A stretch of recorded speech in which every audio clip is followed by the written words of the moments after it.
요즘 정말 그렇죠. 정보는 막 쏟아지는데 다들 자기가 전문가라고 하니까 대체 뭘 믿어야 할지 헷갈릴 때가 많습니다. 이럴 때 진짜 지혜를 어떻게 찾을 수 있을까요? 오늘 바로 그 해답의 실마리가 담긴 아주 오래된 이야기 하나를 들려드리려고 합니다. 이거 정말 우리 모두의 고민 아닌가요? 매일같이 쏟아지는 정보 속에서 도대체 뭘 믿어야 하나 막막할 때가 참 많잖아요. 오늘 들려드릴 이야기가 바로 이 질문에 대한 아주 오래되고 깊은 답을 품고 있습니다. 자, 이야기는 고대 인도의 어느 길 위에서 시작되는데요.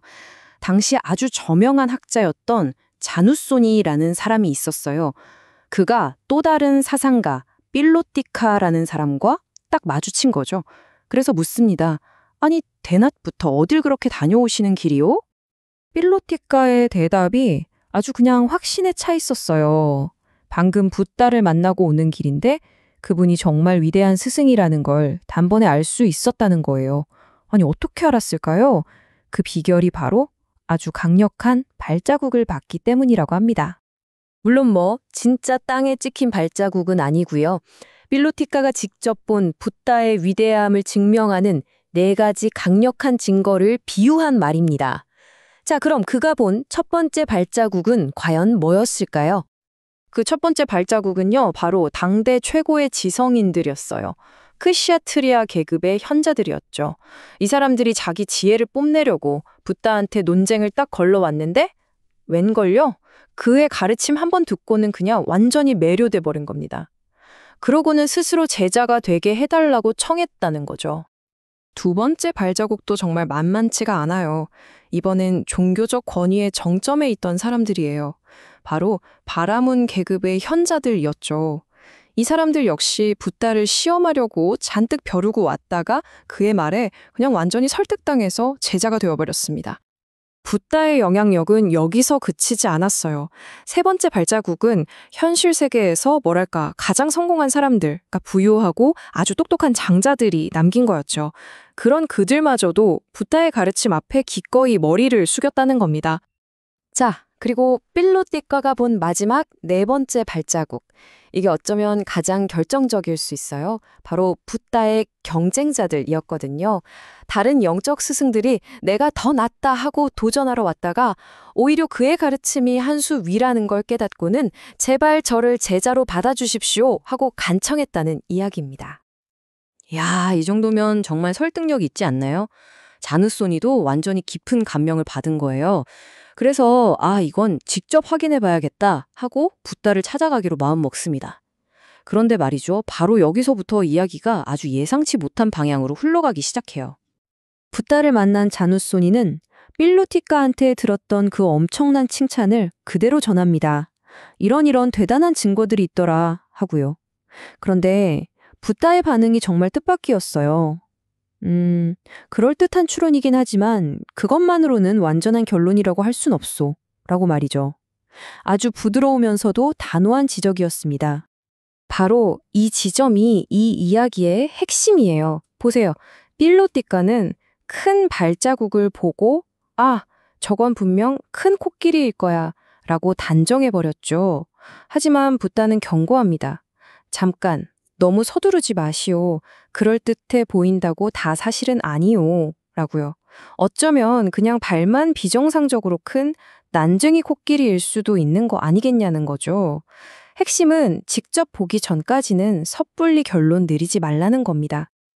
그리고 붓다는 여기서 한 걸음 더 나아가요.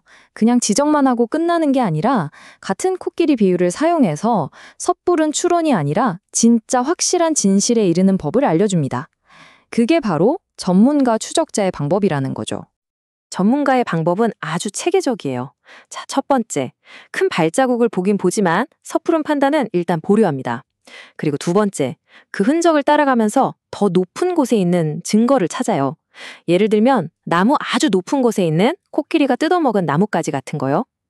세 번째 단계에서는 훨씬 더 결정적인 증거를 찾습니다. 나무줄기 높은 곳에 긁힌 상아 자국 같은 걸 확인하는 거죠. 그리고 마침내 마지막 4번째 단계, 서 있거나 걷거나 누워있는 그 거대한 코끼리를 내 두 눈으로 직접 봤을 때, 바로 그때 비로소 최종 결론에 도달하는 겁니다.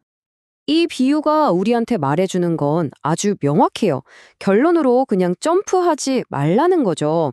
진짜 확신은 다른 사람 말이나 그럴듯한 흔적 몇 개에서 오는 게 아니라 그 증거의 길을 끝까지 따라가서 내 눈으로 직접 확인했을 때 바로 그때 완성된다는 겁니다. 자, 이제 붓다는 이 코끼리 추적이라는 아주 구체적인 비유를요, 진리를 찾는 영적인 여정에 그대로 딱 겹쳐서 설명해 줍니다. 아니, 코끼리를 쫓는 길이 어떻게 깨달음을 향한 길이 될 수 있다는 걸까요? 이 표를 보시면 그 연결이 한눈에 들어오실 거예요.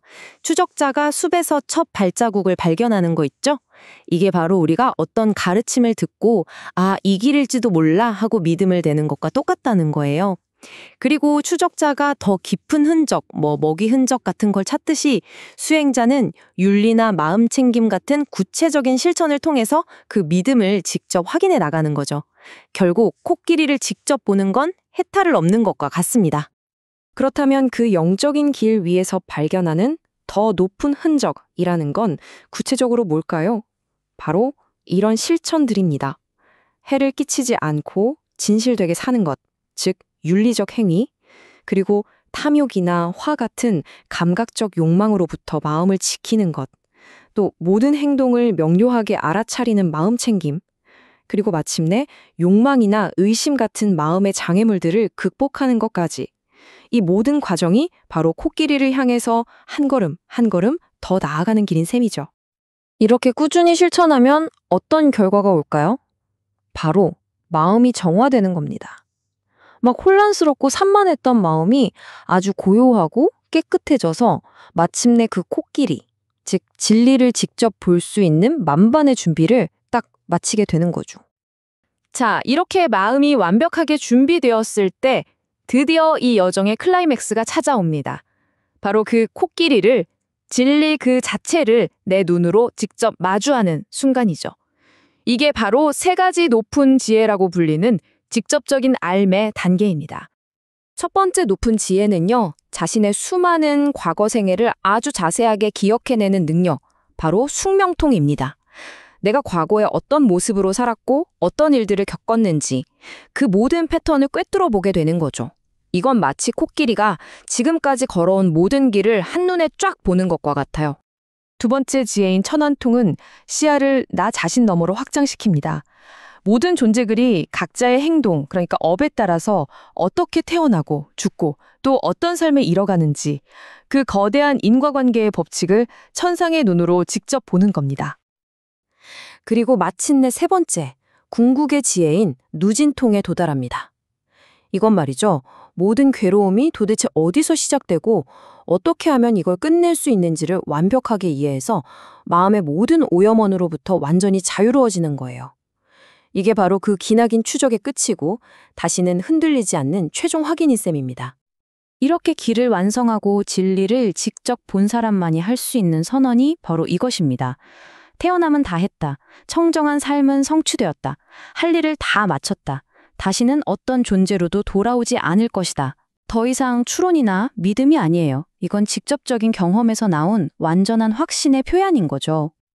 자, 오늘 이 이야기는 이제 우리 각자에게 질문을 던지는 것 같아요. 여러분의 삶에서 또 여러분의 내면을 탐구하는 그 여정에서 여러분은 그저 그럴듯한 발자국 몇 개만 보고 만족하고 있나요? 아니면 진짜 코끼리를 보기 위해서 그 흔적을 따라 묵묵히 걷고 있는 중인가요?